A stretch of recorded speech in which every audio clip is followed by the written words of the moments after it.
Teacher, एक साथी हैं जो वाकई इस महाविद्यालय को, भले ही वो रिमोट में है, लेकिन उसको किसी भी प्लेटफॉर्म पे ऐसा प्रतीत नहीं होगा कि वो वाकई रिमोट में है। और मुझे बहुत खुशी हो रही है कि मैं आप सभी के साथ अपनी बात को शेयर कर पा रही हूँ।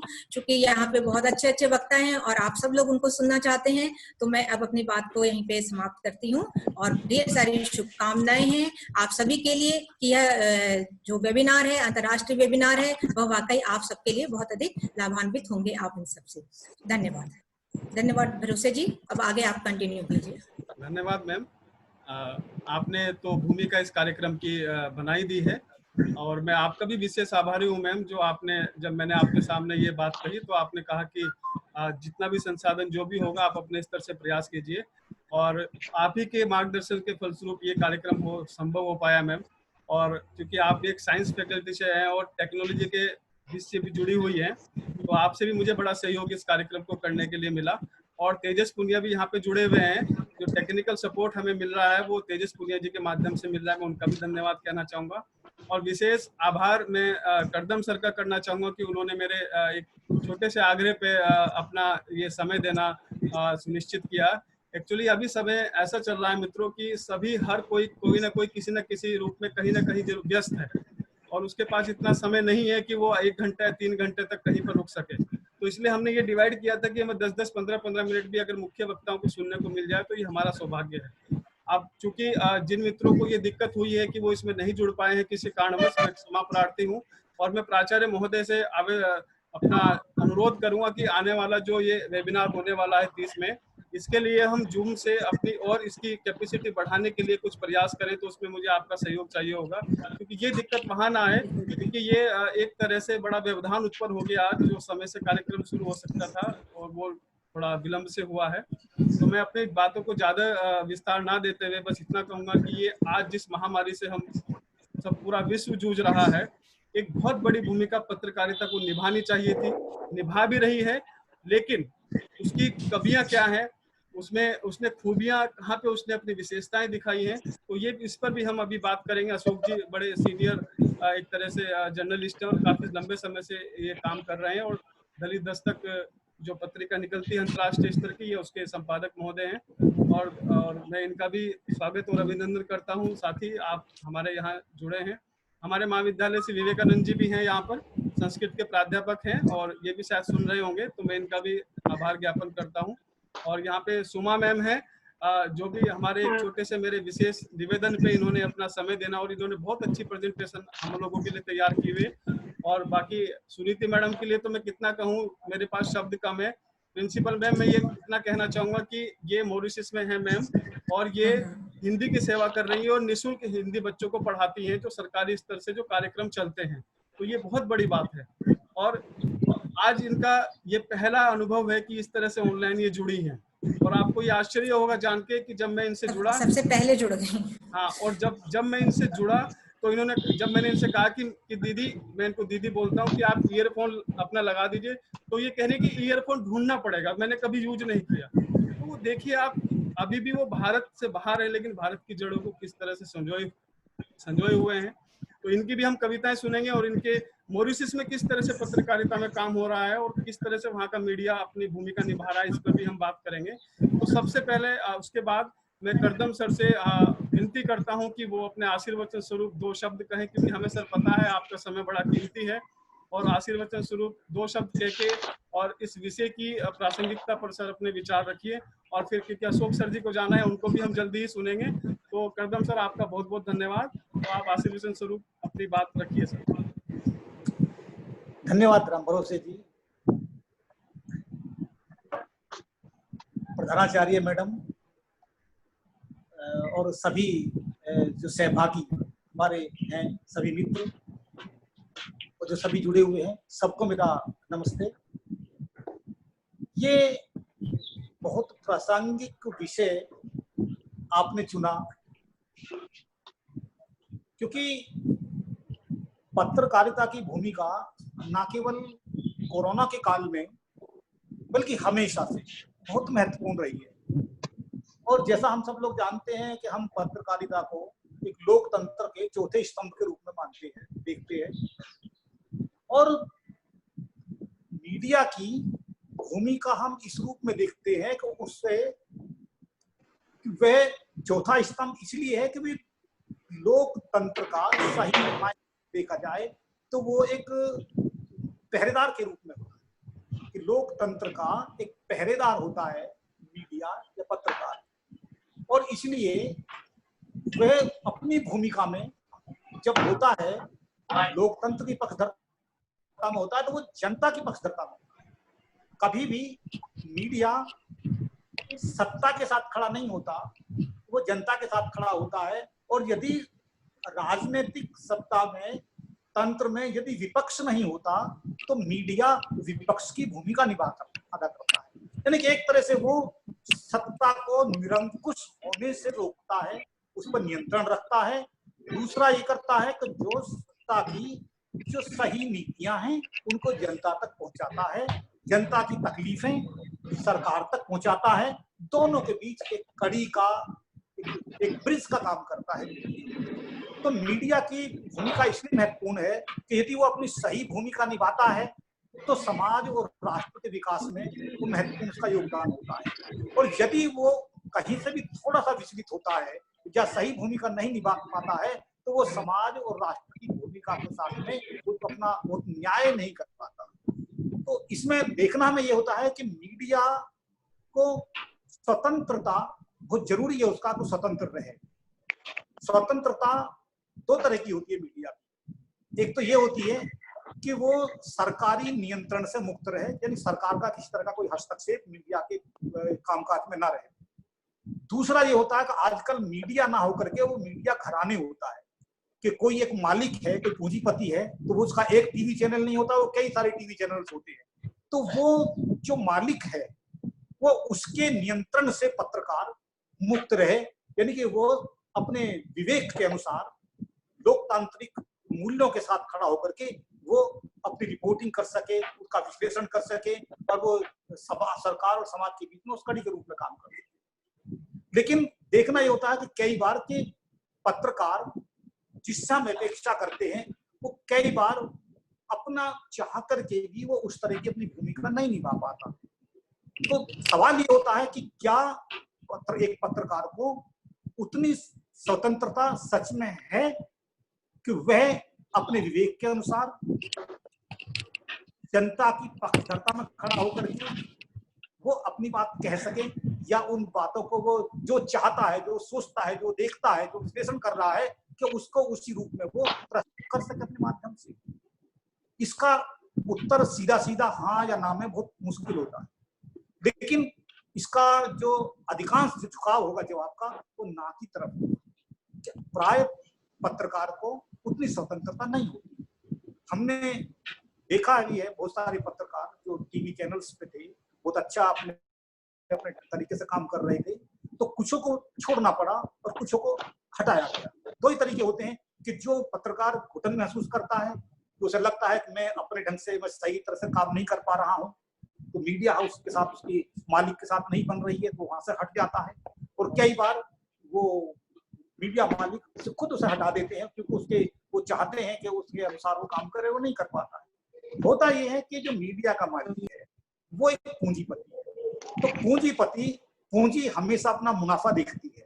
पूंजी को इस बात से बहुत सरोकार नहीं होता कि वो जनता की पक्षधरता, जनता का हित, राष्ट्र का हित वो दूसरे दर्जे पा जाते हैं। उनके लिए अपना हित होता है, पहले अपना मुनाफा कैसे अधिक करके वो देखें। और यदि कोई न्यूज लाने से, कहीं को इस तरह की प्रस्तुत करने से यदि उनके व्यवसाय पर असर पड़ता है, उनका मुनाफा कम होता है, तो वो ऐसी चीजों को वो नहीं चाहते।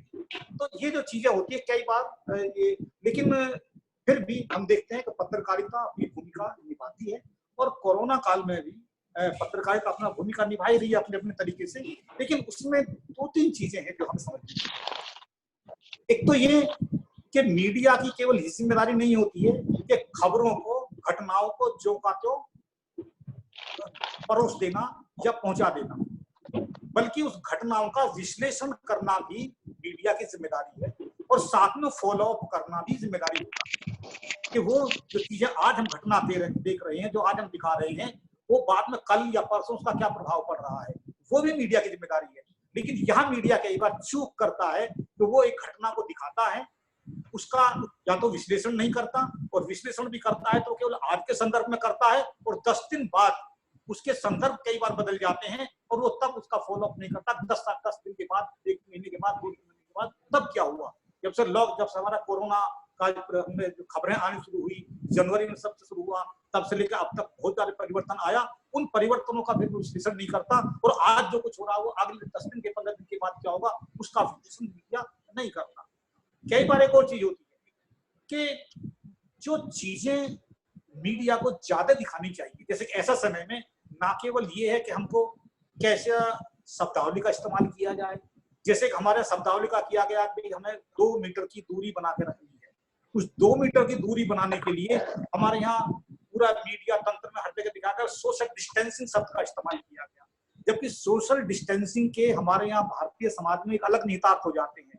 सोशल डिस्टेंसिंग सामाजिक दूरी, क्योंकि हमारे यहाँ भारतीय समाज में सामाजिक दूरी का मतलब ये है कि एक समाज का एक वर्ग है जो समाज से अलग थलग रहता है, समाज से दूरी बना के रखता है, तो सोशल डिस्टेंसिंग का अलग निहितार्थ हो जाते हैं। जबकि इसका 2 मीटर की दूरी का अर्थ था कि फिजिकल डिस्टेंसिंग, यानी कि शारीरिक दूरी बना के रखा जाना। तो वहां मीडिया उसको सोशल डिस्टेंसिंग का वो किया। और दूसरा ये हुआ, जो लोग कोरोना के में जो अफरा तफरी मची, जो लोगों में दहशत मची, मीडिया इसको नहीं संभाल पाया।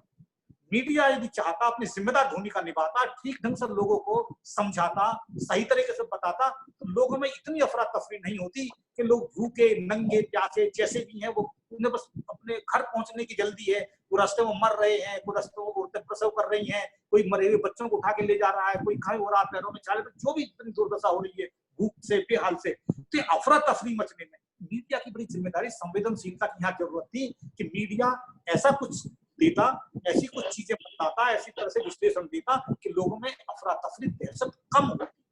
दूसरी एक और चीजें हैं, कई जगह जैसा मैंने कहा सोशल डिस्टेंसिंग का मामला आया, कई जगह खबरें आई कि जो सेंटर्स बनाए गए बीच में लोगों को रोक करके, क्वारंटाइन सेंटर तो अलग चीज है कि जो जा रहे हैं लोग उनको रोक करके रास्ते में वो ना फैले, तो उसमें वहां जो खाना वाना दिया गया लोगों को, तो कई बार इसलिए खाना खाने से मना कर दिया लोगों ने कि ये निम्न जाति के हाथ का बना हुआ खाना है। ये कई जगह भी सूचनाएं आई है, सोशल मीडिया पे सूचनाएं आई है, बड़ी स्क्रीन पे चीजें नहीं आई है। तो इन चीजों को सोशल मीडिया ने उस तरह से नहीं, तो बड़ी स्क्रीन में टेलीविजन नहीं दिखलाया, इनको दिखलाया जाना चाहिए था कि ये विभेद ताकि कम हो, कैसे हमारे समाज की सांप्रदायिक दूरियां कम। कुछ ऐसी घटनाएं भी आई हैं कि जो टीवी स्क्रीन पर नहीं आई और वो अखबारों तक आई, दूसरे सोशल मीडिया पर आई। जैसे कि एक घटना है कि सूरत से कुछ मजदूरों ट्रक में चलते हैं, ट्रक में भर के, और रास्ते में चलते हुए उस मजदूरों में से एक मजदूर की हालत बहुत खराब हो जाती है, बेहोश हो जाता है, तो लोग समझते हैं कि कोरोना पेशेंट है, उसको उतारो। तो उसे रात को आधी रात में 20 सड़क पे जंगल में, क्योंकि लोग दूसरे लोग उसका विरोध करते हैं, उसे उतारा जाता है। और जब उतारा जाता है, वो जो युवक है वो हिंदू है, लेकिन उसके साथ में एक मुस्लिम युवक भी है, वो भी उसके साथ उतरता है, और उतर करके वो लोगों से गुहार करता आने जाने वाले ट्रैफिक से कि भाई कोई सा हॉस्पिटल लेके जाओ, ये आदमी मर रहा है, हॉस्पिटल लेके जाओ, ये आदमी मर रहा है। खैर किसी को तरस आता है, एक एम्बुलेंस की व्यवस्था होती है, और जब तक वो हॉस्पिटल लेके जाता है तब तक वो आदमी दम तोड़ देता है। लेकिन ये घटना कि उसमें एक हिंदू है और एक मुसलमान है, 2 लोग हैं, है ना, और दोनों एक दूसरे की कितनी मदद कर रहे हैं एक दूसरे के साथ। एक दूसरी घटना और है, वो राजस्थान में भरतपुर के पास के एक गांव की है। ये जो पहली घटना का जिसका मैं जिक्र कर रहा हूँ, ये घटना ये आई है उस पे हमारे शायद ये भास्कर.com पर है, और जो दूसरी घटना का जिक्र मैं कर रहा हूँ ये भरतपुर के पास एक गांव की है। और इस घटना में होता क्या है कि एक आदमी, वो मुसलमान है, वो एक साइकिल चोरी कर उठाता है किसी की, और वो साइकिल लेके जाता है, तो साइकिल मालिक के लिए एक चिट्ठी छोड़कर जाता है, और वो चिट्ठी में लिखता है कि मैं तुम्हारी साइकिल ले जा रहा हूं, मैं मजबूर हूं और मजबूर भी हूं, क्योंकि मुझे बरेली जाना है और मेरे पास जाने के लिए कोई साधन नहीं है, मेरे पास एक विकलांग बच्चा है, मेरे पास और कोई साधन नहीं है, मेरे पास पैसा नहीं है कि मैं उसे कैसे लेकर जाऊं, इसलिए मैं आपकी साइकिल लेके जा रहा हूं, मैं आपका गुनहगार हूं, मुझे माफ कर। ये चिट्ठी लिख के जाता है और इसको होता है तो फिर बाद में मीडिया में ये चीज आती है, और ये शायद मीडिया में कहां पर है, ये टाइम्स नाउ न्यूज.com पर ये कहां से पढ़ा गया। तो इसको लोगों ने हवा दिया, कई लोगों ने, मीडिया के लोगों ने, कि एक उसका नाम देकर, मुसलमान नाम देकर के उसने चोरी की, साइकिल चुराई ये करके न्यूज दिया गया। लेकिन जबकि जिसकी साइकिल चुराई गई वो प्रभुदयाल नाम का आदमी, वो हिंदू है, और उसने कहा कि नहीं, मुझे कोई रिपोर्ट नहीं दर्ज करा, क्योंकि वो संवेदनशीलता को समझता है कि किन हालातों में एक व्यक्ति को ये जाना पड़ा। तो ये जो चीज है इस तरह की, कि जहां हम देख रहे हैं कि समाज में निचले स्तर पर आपसी भाईचारे में कोई कमी नहीं है, लोग एक दूसरे के साथ बहुत प्यार के साथ, मोहब्बत के साथ, सद्भाव के साथ में एक दूसरे का दुख दर्द बांट रहे हैं, रह रहे हैं। और ये ऊपर के लेवल पर कुछ लोग कुछ ताने बाने को जो अपने तरीके से वो कुछ करते रहते हैं, व्याख्या करते रहते हैं, लेकिन निचले स्तर पर ऐसी कहीं कोई चीज नहीं है। तो ये मीडिया की जिम्मेदारी, यदि इस तरह की चीजों को, जो इस तरह की खबरें हों, यदि उनको दिखाए तो समाज के बीच में एक जो सामाजिक सद्भाव बहुत ज्यादा बढ़ सकता है। दूसरा चीजें, ऐसी चीजें समाज में विश्वास पैदा होता है, और यदि विश्वास पैदा होता है, दूसरा एक मीडिया की तो मीडिया को कभी भी सरकार की यदि कोई कमजोरी कहीं दिखाई दे तो सरकार की कमजोरियां भी जनता के सामने खुलकर ईमानदारी से रखनी चाहिए। उससे होता यह है कि आज जैसी स्थिति है और जितना लोग, करोड़ों लोग जा रहा है, अब कोई भी कारण है उनका विश्लेषण सब लोग अलग अलग तरह से करेंगे, लेकिन उनमें एक असंतोष तो है, और असंतोष है किसके खिलाफ होगा? वो असंतोष सरकार के खिलाफ, कारण कुछ भी हो तो वो असंतोष कई बार वो बड़ा विस्फोट का रूप ले लेते हैं। तो इस असंतोष को कैसे कम किया जाए? कई बार इसके कई तरह के लोग के फायदे उठाने लगते हैं, राजनीतिक पार्टियां अलग अलग तरह से फायदा उठाएंगी, उद्योग बिजनेस वाले अपने फायदा उठाएंगे। और जैसा प्राइम मिनिस्टर ने अपने उसमें उद्बोधन में कहा भी था कि ये आपदा को भी हम अवसर के रूप में इस्तेमाल करना चाहिए, तो बहुत से लोग इसको अवसर के रूप में इस्तेमाल भी करेंगे, और अवसर के रूप में इस्तेमाल करने में वो कई तरह का संकट वो समाज और राष्ट्र के लिए पैदा कर देंगे। तो इसमें यदि मीडिया सरकार की यदि कुछ कमजोरी, कहीं लैप्सेस दिखाई दे रहे हैं, उनको यदि दिखलाता है तो उससे उस असंतोष थोड़ा सा कम होता है, लोगों को थोड़ा सा वो थोड़ा पैसिफाई होते हैं, उन्हें लगता है हमारी कोई सुनने वाला है, कोई हमें देख रहा है, कोई हमारी तकलीफों को देख रहा है। और यदि मीडिया भी उनकी चीजें अनसुनी कर देता है और उनके दर्द को कोई नहीं देखता है या सुनता है, तो हर ओर से उन्हें लगता है हमारा कोई नहीं है, हमें कोई नहीं देख रहा, हमसे किसी की सहानुभूति नहीं है, हम किसी के नहीं है। तो फिर वो उनके मन में एक अलग तरह की विरक्ति का भाव आता है, अलग तरह का असंतोष आता है, और ये असंतोष कई बार समाज और राष्ट्र के लिए बड़ा खतरा है। तो ये जो जितने सारा लोग परेशान हो रहे हैं, जितनी ज्यादा मौत हो रही हैं, ये कोरोना से मुझे लगता है कि मौतें कम हो रही हैं, कम होंगी, बल्कि कोरोना के डर से और कोरोना के कारण जो दूसरे चीजें बन रही हैं उसके कारण लोग ज्यादा बढ़ेंगे, भुखमरी के शिकार भी होंगे, बीमारियों के शिकार भी होंगे। अब छोटी छोटी बीमारियों में जो लोग, उनका इलाज नहीं होगा इस काल में, तो उनसे भी लोग बहुत सारे मरेंगे, कि बहुत ज्यादा लोग प्रभावित होंगे। तो वो इन चीजों को, ये इसलिए होगा कि लोगों के अंदर दहशत है, लोगों के अंदर असुरक्षा की भावना है। और अब जो इतने लोग जा रहे हैं ट्रकों में भर के, रेलों में भर के, पैदल या कहीं पे भी, वो कहीं 2 मीटर की दूरी का कहीं कोई फासला नहीं, वो जो लोग जा रहे हैं वो कहीं वो एक दूसरे के साथ सट के बिल्कुल जा रहे हैं। तो यदि उनमें वायरस कोरोना का जा रहा है तो फैलना ही फैलना है।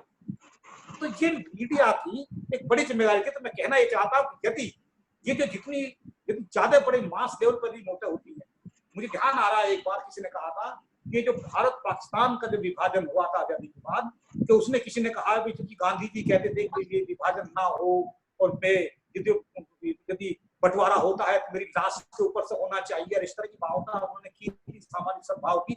लेकिन बाद में कुछ लोगों ने, और बल्कि शायद उनके बेटे राजमोहन गांधी ने भी अपनी किताब में कहीं तो उनको दोषी ठहराया था कि इस सब चीजों का, और किसी ने ये लिखा कि जितनी भी उस समय दौरान में जितनी मौतें हुई, उन मौतों के बहुत हद तक जिम्मेदार गांधी थे।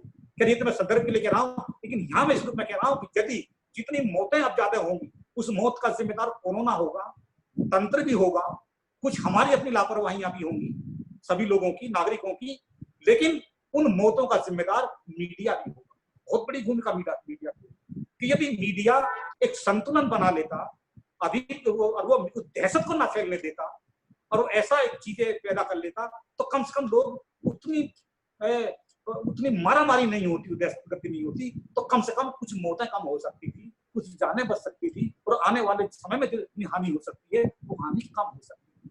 तो मीडिया की बहुत बड़ी जिम्मेदारी है, और अभी भी मीडिया के पास बहुत समय है, मीडिया रोज रोज करता है। तो मीडिया को किसी राजनीतिक दल का, सरकार का, किसी व्यक्ति का पक्षधर नहीं होना चाहिए, उसको राष्ट्र के प्रति समर्पित होना चाहिए, उसे जनता की पक्षधर होना चाहिए, उसे लोकतंत्र का, न्याय का पक्षधर होना चाहिए, उसे देखना चाहिए जो कष्ट में सह रहे लोग हैं, जो तकलीफ सह रहे लोग हैं, और जो इन सब चीजों से वहां तक ना दवाइयां पहुंच रही है, ना सुविधाएं पहुंच रही है, ना कहीं पहुंच रहा है। दूसरा एक और चीज, एक मैं थोड़ा सा पहले बता खत्म कर रहा हूँ कि इसमें दौरान में भी बहुत से लोग तो ऐसे हैं कि जो उतना मदद कर रहे हैं, उनके घर लोगों को खाना दे रहे हैं, कपड़े दे रहे हैं, चप्पल दे रहे हैं, कोई मास्क बांट रहा है, कोई कुछ कर रहा है, और वो अपना नाम और प्रचार कहीं नहीं कर रहे। बहुत से लोग इस तरह के हैं कि वो मदद के नाम पे थोड़ा बहुत कर रहे हैं, लेकिन वो प्रचार बहुत ज्यादा कर रहे हैं। वो सोशल मीडिया पे यहाँ अपनी फोटो दिखला करके, अपना ये दिखला करके, तो वो उन लोगों को जिनकी मदद कर रहे हैं एक तरह से उनके अंदर हीनता बोध पैदा कर रहे हैं। तो ये जो चीजें हैं वो हीनता बोध भरते ना लोगों के प्रति कि हम तुम पर बड़ा एहसान कर रहे हैं। और एक लोगों का एक वर्ग है कि जो उनके भी नहीं करके वो एक अलग तरह का संपर्क साधने में लगा हुआ है। जैसे कि मैं एक दो ग्रुप को देख रहा हूँ कहीं कहीं पर कि वो रोज वहीं सड़कों से गुजरने वाले मजदूर गुजर रहे हैं, भूखे प्यासे नंगे, उनकी मदद नहीं कर रहा, उनको खाना नहीं दे रहा, उनको लत्ते कपड़े कुछ नहीं दे रहा। वो जो वहां पे पुलिस वाले हैं, वो पुलिस को रोज चाय पिला रहा है, पुलिस को बिस्किट खिला रहा है, पुलिस को सारे उनकी हेल्प कर रहा है। मैं ये नहीं कर रहा उनको नहीं करना चाहिए, पुलिस वाले अपनी ड्यूटी कर रहे हैं, उनकी भी ध्यान करना चाहिए, लेकिन जब ड्यूटी कर रहे हैं पुलिस वाले, चलो उनके पास पैसा है, वो कहीं नहीं होगा तो चाय पी ले, उनको सरकार की ओर से भी जो ड्यूटी पर होते हैं खाना आता है, वहां से वो भी खा लेंगे, है ना, उनको भी कभी कभी दो, लेकिन उनके साथ में उन लोगों की मदद करो। लेकिन उनकी मदद नहीं कर रहे हैं, उन भूखे नंगों की मदद नहीं कर रहे, उनके पैरों की बीमारियां वो नहीं देख रहे। उन्हें क्या होता है, उनका अपना वो संपर्क साधने में लगे हुए, उनका बिजनेस है, वो एक तरह का बिजनेस के रूप में ले रहे हैं कि उससे अपने कॉन्टेक्ट बना रहे हैं ताकि कल को उनके बिजनेस में काम हो। ये चीजें मीडिया को इन चीजों को देखना चाहिए कि जो लोग ईमानदारी से लोगों के साथ काम कर रहे हैं, सद्भाव पैदा कर रहे हैं, उनकी जो स्टोरी है वो स्टोरी लोगों को दिखानी चाहिए, उन लोगों को थोड़ा महत्व देना चाहिए ताकि उदाहरण के रूप में पेश आए, तो दूसरे लोग भी उससे प्रेरणा लें, और प्रेरणा लेंगे तो जो सद्भाव होना चाहिए और जो दहशत कम होनी चाहिए, जो शांति होनी चाहिए, लोगों के अंदर एक सुकून होना चाहिए, और लोगों के अंदर हिम्मत होनी चाहिए कि हमें इस दौर को पार करना है ना। और इसमें क्योंकि जो होगा धीरे धीरे होगा, और इसमें जो बड़ी बड़ी सरकारें हैं, जो अमेरिका जैसा देश है उसने अपने हाथ खड़े किए, वहां इतनी मारा आई, और यूरोप के बहुत सारे देश है टेक्नोलॉजी में बहुत आगे हैं और हमसे बहुत उन्नत है, वहाँ की जनसंख्या कम है, वहाँ अस्पताल ज्यादा है, सुविधाएं ज्यादा है, तो वहां भी ये सब नियंत्रण नहीं हो पाया है। तो हमारे यहाँ तो अस्पताल कम है, हमारे यहाँ टेस्टिंग बहुत कम हो रही है, हमारे जनसंख्या बहुत ज्यादा है, पॉपुलेशन डेंसिटी बहुत ज्यादा है, तो ऐसे में हमारे यहाँ तो खतरे बहुत ज्यादा है। तो उस खतरों में दहशत निश्चित रूप से हमारे यहाँ बहुत ज्यादा है। बहुत सारे लोग दहशत से, बहुत सारे लोग साइकिक पेशेंट बनेंगे, बहुत सारे लोग हार्ट पेशेंट बनेंगे, बहुत तरह की चीजें फैलेंगी। तो उनको कैसे मिनिमाइज किया जाए, कैसे कम किया जाए, और कैसे अलग अलग क्षेत्र के लोगों की भूमिका हो सकती है, उन भूमिकाओं को कैसे मीडिया दिखलाए लाए ताकि वो लोग भी जागरूक हो, अपनी अपनी भूमिकाएं निभाएं। मैं समझता हूँ कि ये एक बहुत अच्छा अवसर है आज इस सेमिनार के माध्यम से कि जहाँ इन बिंदुओं पर हमारे वक्ता लोग बात करेंगे, चर्चा करेंगे, और मुझे बहुत खुशी है। मैं धन्यवाद देता हूँ कॉलेज को और आयोजक डॉक्टर राम भरोसे जी को और सभी सहभागियों को, सभी मित्रों को कि वो अपने विचार रखें और कोशिश करें कि इन विचारों के माध्यम से कि यदि कोई इस तरह की चीजें हम मीडिया तक पहुंचा सकते हैं अपनी बात, कि मीडिया तक पहुंचाएं जो सकारात्मक चीजें हों, कि जो सामाजिक सौहार्द के लिए, जो हमारे इसमें कोरोना से जूझने में, संकट लड़ने में हमको शक्ति दे, समाज को और राष्ट्र को। ऐसी कोई सुझाव हमारे पास में हो, हम अपने सुझाव देने चाहिए। आप सब लोगों का बहुत बहुत धन्यवाद। नमस्कार सर, बहुत बहुत नमस्कार। हेलो, बहुत धन्यवाद। आवाज आ रही है सर? पुनीत सर आ गए? पुनीत सर? जी हाँ, मैं आ गया हूँ। हाँ, मैं सर करदम सर ने जो बातें अभी यहाँ पर कही, और मीडिया की जो प्रासंगिकता है और उसकी क्या भूमिका है और क्या उसकी होनी चाहिए थी, तो उस पर अभी आपने ये इतना कृपया अपना अनम्यूट कर लीजिए अभिषेक गोयल जी। हाँ, क्या संभावनाएं हो सकती थी, जिस तरह से सर ने ये उदाहरण दिए, ये बात बिल्कुल सच है कि अगर कोई तकलीफ में कोई मजदूर है, कोई गरीब है, तो उसकी वीडियो बनाने में लोग लगे हुए हैं, उसको मदद नहीं कर रहे हैं, और अगर रोटी भी दे रहे हैं तो एक हाथ में रोटी और एक हाथ में वो सेल्फी ले रहे हैं। तो ये, क्योंकि मैं सेल्फी की बात इसलिए क्योंकि ये सोशल मीडिया से जुड़ी हुई चीज है, और जब हम पत्रकारिता की बात करते हैं या मीडिया की बात करते हैं तो आज सोशल मीडिया भी एक ऐसा माध्यम है कि जिस पर बात करना बेहद लाजमी है। तो अपनी बात को यही रोकते हुए मैं आज के जो हमारे मुख्य वक्ता के रूप में आमंत्रित हैं डॉक्टर पुनीत बिसारिया जी, और इनके बारे में जितना कहा जाए उतना कम है। और ये बुंदेलखंड विश्वविद्यालय में HOD हिंदी डिपार्टमेंट के विभागाध्यक्ष हैं, और सर की जो है 32 किताबें हैं, और इनका मैं बायोडाटा देख रहा था, लगभग 25 पेज का इनका बायोडाटा है। तो मेरे को ये नहीं समझ में आया कि मैं इसमें से क्या छांटूं क्या ना छांटूं।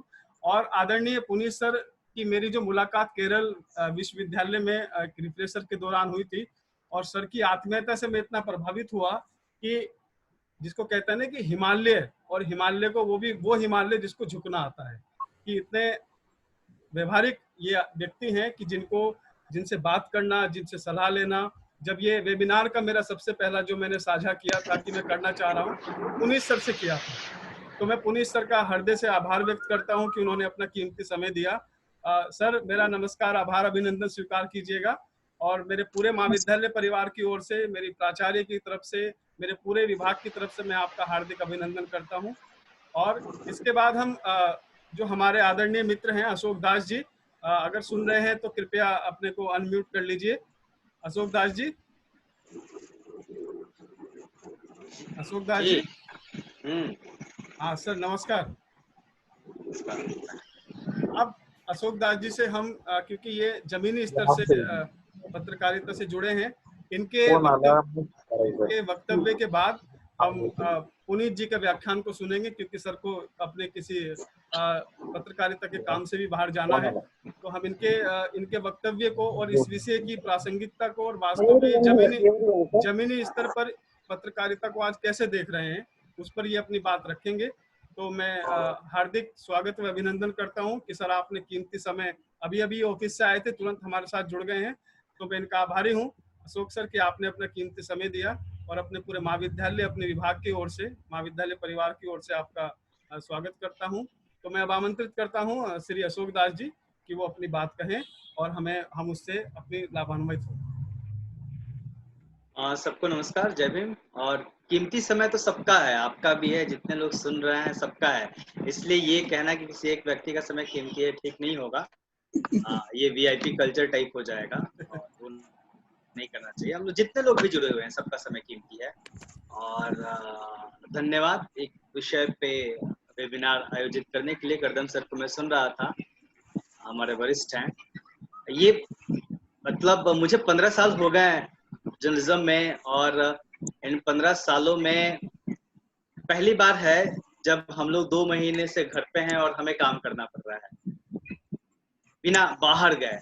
और ये चीज जो सोशल मीडिया है या फिर जो और तमाम स्रोतों से ये खबरें आती हैं, उसके जरिए संभव हो पा रहा है।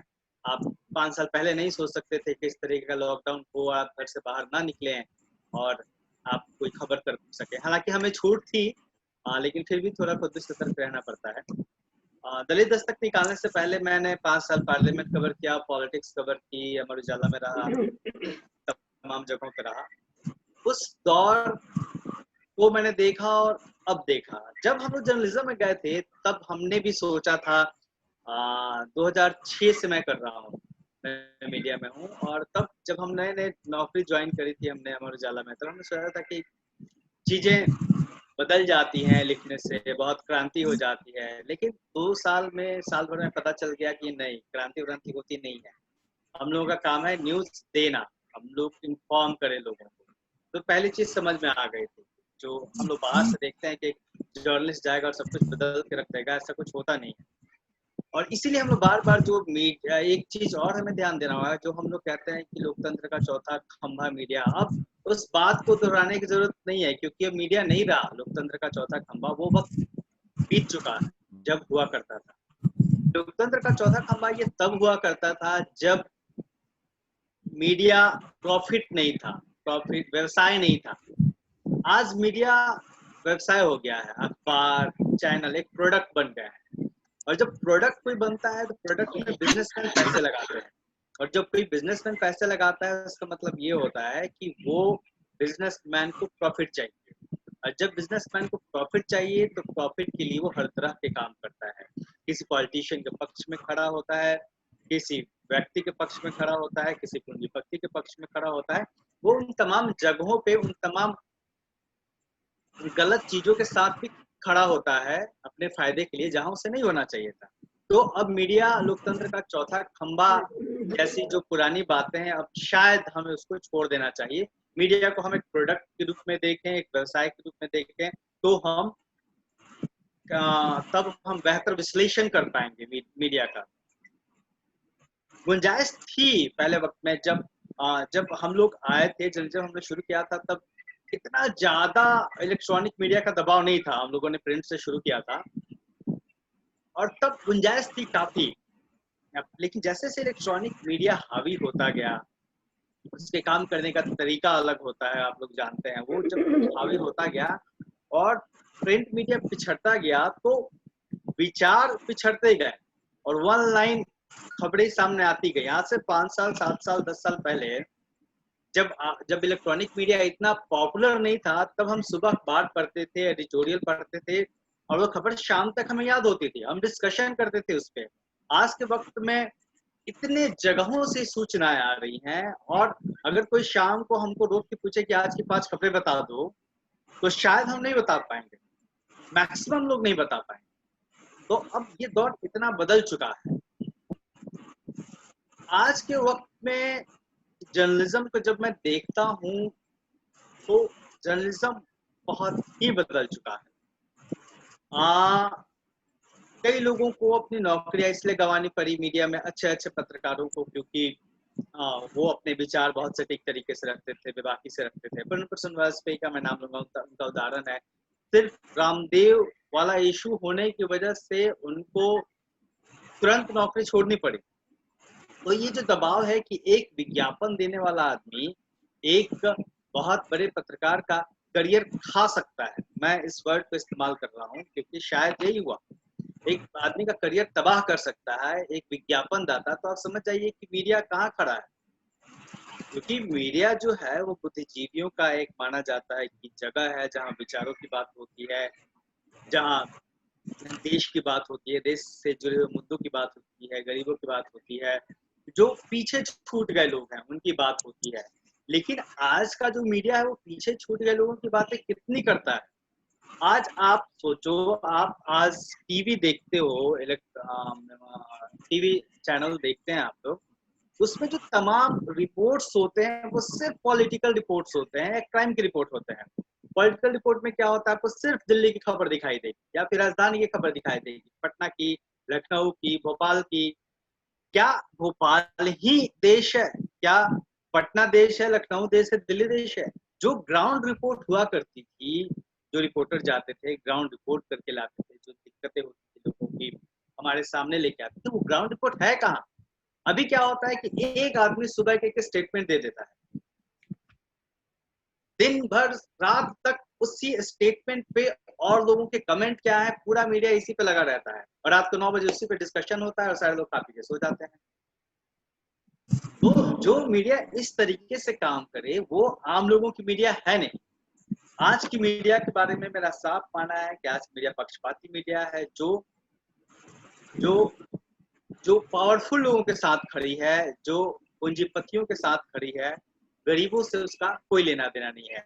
जो कुछ मानवतावादी खबरें आप लोग देख पाते हैं वो इसलिए देख पाते हैं कि सोशल मीडिया का दबाव इतना ज्यादा है कि कई खबरें लोग चाह के भी कई तरह की खबरें लोग नहीं दबा सकते। जैसे आप कल्पना करिए कि जो ऊना में एक घटना हुई, ऊना में जिस तरीके से वीडियो पॉपुलर हुआ कि 4 लोगों को बांध के पीटा जा रहा था, ऐसा देश में बहुत जगहों पे होता है। हम लोग इस फील्ड में काम कर रहे हैं तो हमें रोज रिपोर्ट मिलती रहती है। आप नेशनल क्राइम रिकॉर्ड ब्यूरो की वेबसाइट पे जाएंगे गवर्नमेंट ऑफ इंडिया की, तो आपको पता चलेगा कि कितने तरह से महिलाओं के साथ, कमजोर तबके के लोगों के साथ अत्याचार होते हैं, लेकिन वो मीडिया दिखाता नहीं है। अगर जो ऊना की घटना हुई वो सोशल मीडिया पे इतना पॉपुलर नहीं हुआ होता तो वो दब चुकी हुई होती खबर, वो कभी भी सामने नहीं आ पाती। और उसमें भी मीडिया खड़ा नहीं हुआ बहुत उस मुद्दे के साथ, जिन लोगों के साथ ये घटना घटी उनके साथ। रोहित वेमुला का इशू ले लें आप, अगर वो रोहित वेमुला का इशू सोशल मीडिया के थ्रू बाहर नहीं आया होता तो इतना बड़ा इशू नहीं बन पाता, इस पर डिस्कशन हुआ होता। रोहित वेमुला किसी हॉस्टल में फांसी लगा कर मर चुके होते हैं और उनका कोई नाम लेवा नहीं होता। और ऐसी घटनाएं हुई हैं, ऐसी बहुत घटनाएं हुई हैं जिसमें चीजें हो जाती हैं, घटनाएं हो जाती हैं और किसी को पता भी नहीं चलता। जो लोग बिल्कुल बारीकी से उस विषय पे जो ऑर्गेनाइजेशन काम करते हैं उनको सिर्फ पता चलता है, लेकिन मेन स्ट्रीम मीडिया कहाँ उठाती है। मेन स्ट्रीम मीडिया हमारे देश के जो सत्ता बैठे हुए लोग हैं उनसे सवाल पूछने की हिम्मत नहीं कर पाती। सवाल पूछती भी है तो सवाल फिक्स होते हैं, और ये आप लोग खुद देख चुके होंगे। दीपक सर से जब इंटरव्यू ले रहे थे सवाल फिक्स थे, फिर वो चीजें पर्चियां सामने आ गई थी और जो तमाम जगहों पे इंटरव्यू लिया जाता था। तो अब इस वक्त में जैसे आप ये सोचिए कि कोरोना का ही विषय ले लेते हैं, क्योंकि ये जिस विषय पे हम लोग बात कर रहे हैं वो उसमें कोविड-19 भी है इस दौर में मीडिया की बात। तो कोरोना 19 में सिंपल सी चीज है कि जिस दिन लॉकडाउन अनाउंस हुआ, जैसे मान लीजिए आपके घर में कोई फंक्शन होता है, हमारे आपके घर में तो कोई फंक्शन होता है तो पूरा उसका हम डिटेलिंग करते हैं कि अच्छा ये हम काम करने जा रहे हैं तो इसके बाद क्या होगा, है ना। हमारे घर में एक फंक्शन है तो कितने लोग आएंगे, लोगों को क्या दिक्कतें होंगी, क्या दिक्कतें नहीं होगी, हम लोग डिटेलिंग करते हैं। फिर उसके लिए हम लोग तैयारियां करते हैं। लेकिन जिस तरीके से लॉकडाउन हुआ और फिर दूसरे दिन से ही हजारों लाखों लोग सड़कों पे आ गए और उसके बाद एक के बाद एक कई चीजें हुई, लोग सड़कों पे आए, फिर लोगों को घर पहुंचाया गया, फिर लॉकडाउन रहा, फिर अचानक शराब की दुकानें खोल दी गई, लोग फिर सड़कों पे आ गए, फिर लॉकडाउन रहा, फिर अचानक से लोगों को बसों में भर भर के घर पहुंचाने जाने लगा। तो जो जिस तरीके से सारी चीजें गवर्नमेंट ने की, ये पूरा तरीके से कहीं ना कहीं फेल्योर था। क्योंकि अगर अगर अगर हम ये सोचते हैं कि मीडिया को ये सवाल उठाना चाहिए था लॉकडाउन के बाद कि हमारे देश की सत्ता ने ये क्यों नहीं सोचा, ये लोगों जब हम मान लीजिए कि कोई भी, मैं देखिए किसी पॉलिटिकल पार्टी को क्रिटिसाइज नहीं कर रहा, किसी व्यक्ति को क्रिटिसाइज नहीं कर रहा, लेकिन बेसिक सी चीज है कि जब हम एज ए प्राइम मिनिस्टर जब सामने आके ये बताते हैं कि कल से ये होने जा रहा है, तो हमें ये भी पता है कि जब हम ये करने जा रहे हैं लॉकडाउन तो उसके बाद लोग बाहर आएंगे, तो उनके लिए भी कोई निर्देश जारी किया जाता। इन सब चीजों को मीडिया को उठाना चाहिए, मीडिया को देखना चाहिए था कि ये चीजें क्यों नहीं हुई, लगातार गाइड करना चाहिए था एक तरीके से, तो वो हुआ नहीं। एक तो ये चीज है। दूसरी चीज है कि मीडिया की भी कहीं ना कहीं मजबूरी है, क्योंकि मीडिया खासतौर पर इलेक्ट्रॉनिक मीडिया को चलाने का खर्चा है और जो जो जो या फिर प्रिंट मीडिया भी है उसको भी चलाने का खर्च है। और खर्च कहाँ से निकलता है? खर्च निकलता है एडवर्टीजमेंट से। एडवर्टीजमेंट कहाँ से आता है? जो मेजर पार्ट है एडवर्टीजमेंट का वो गवर्नमेंट से आता है और जो जो जो पूंजीपति होते हैं उनके यहाँ से आता है।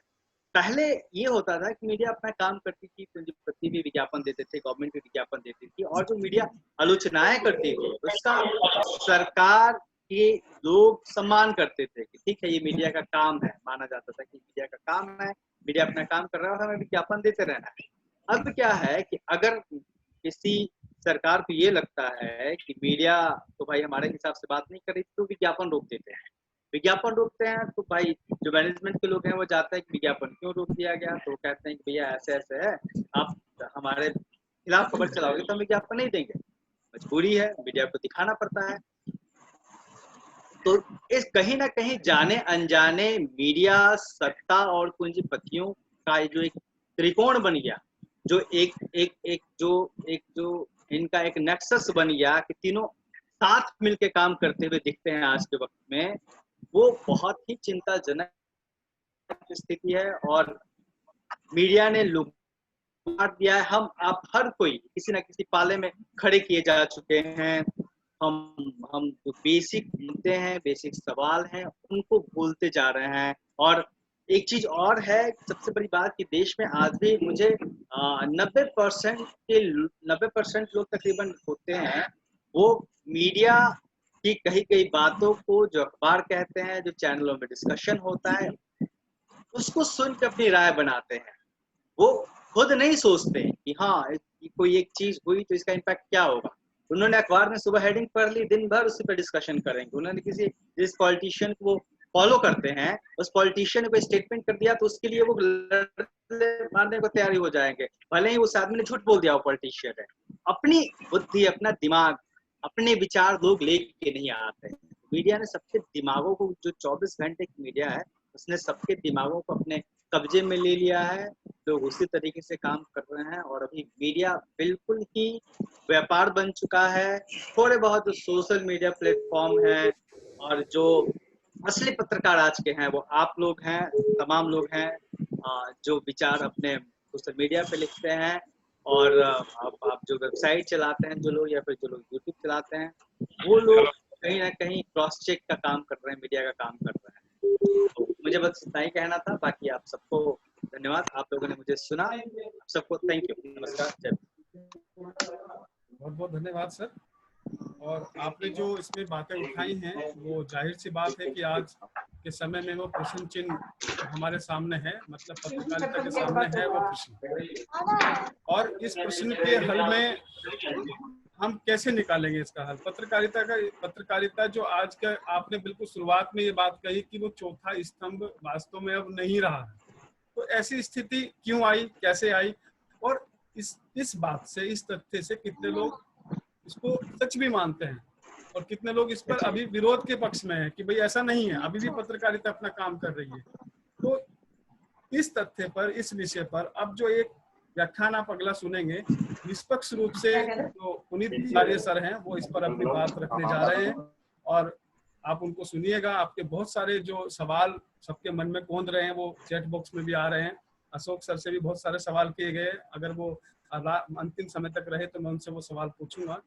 2 सवाल करदम सर के लिए भी हैं और मैं पुनीत विचार्य सर से विनती करूंगा कि सर वो अपने व्याख्यान हेतु प्रस्तुत हो और अपने एक ऐसे व्याख्यान से जो वास्तव में पत्रकारिता की सच्चाई को हमारे सामने रखे, और वो भी आज हम जिस महामारी के हम सब कष्ट में हैं उसमें क्या भूमिका हो सकती थी और कितनी निभाई गई और नहीं निभाई गई, तो उसका कारण क्या रहे, उस पर सर प्रकाश डालिए। आपका बहुत बहुत धन्यवाद। तो मैं पुनीत विचार्य जी को कहूंगा कि वो अपनी बात रखें।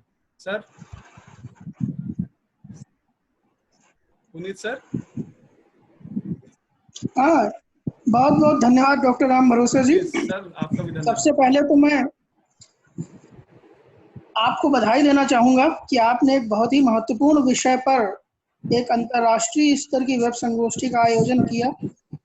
मेरा सौभाग्य है कि इस संगोष्ठी में डॉक्टर जयप्रकाश करदम जैसे विद्वान भी उपस्थित रहे, किंतु दुर्भाग्य की बात यह थी कि मैं पूरा व्याख्यान उनका नहीं सुन सका, क्योंकि एक अन्य स्थान पर भी मुझे आज ही अपनी बात रखनी थी। तो लेकिन फिर भी जितना मैं सुन पाया, निश्चित रूप से आदरणीय करदम जी का व्याख्यान बहुत ही सुचिंतित था। अशोक दास जी से मैं पहली बार मिल रहा हूँ, लेकिन उन्होंने भी काफ़ी अच्छी बातें कही। कोविड-19 के दौर में जो पत्रकारिता है, इस पर मुझे बात करने के लिए आदेश दिया गया है। मेरी आवाज़ तो आप लोगों तक पहुँच रही है ना? जी सर, आ रही है आवाज़, आ रही है सर। जी जी। तो मुझे लगता है कि 21वीं शताब्दी का जो ये दूसरा दशक है, यहाँ पर जो मीडिया है उसने अपने कई भेष बदल रखे हैं। हम आज से 50 वर्ष पहले अगर मीडिया की बात करते थे तो सिर्फ प्रिंट मीडिया को ही हम मीडिया का रूप मानते थे और समाचार पत्र पत्रिकाओं को ही मीडिया के अंतर्गत हम गिनते थे। लेकिन आज 21वीं शताब्दी के लगभग 2 दशक बीतने को हैं और ऐसे में मीडिया के जो रूप हमारे सामने हैं, उन सबको ध्यान में रखकर अगर हम कोविड-19 के दौर की पत्रकारिता पर बात करेंगे, शायद समग्रता में हम इस बात को समझ सकेंगे। हमारे पास 21वीं शताब्दी के समकालीन समाज में प्रिंट मीडिया के रूप में पारंपरिक मीडिया, समाचार पत्र पत्रिकाएं, मुद्रित पत्रिकाएं तो हैं ही। इनके अलावा इलेक्ट्रॉनिक मीडिया के रूप में हमारे पास किसी समय में केवल 2 माध्यम हुआ करते थे, एक दृश्य श्रव्य और एक केवल श्रव्य, रेडियो और दूरदर्शन।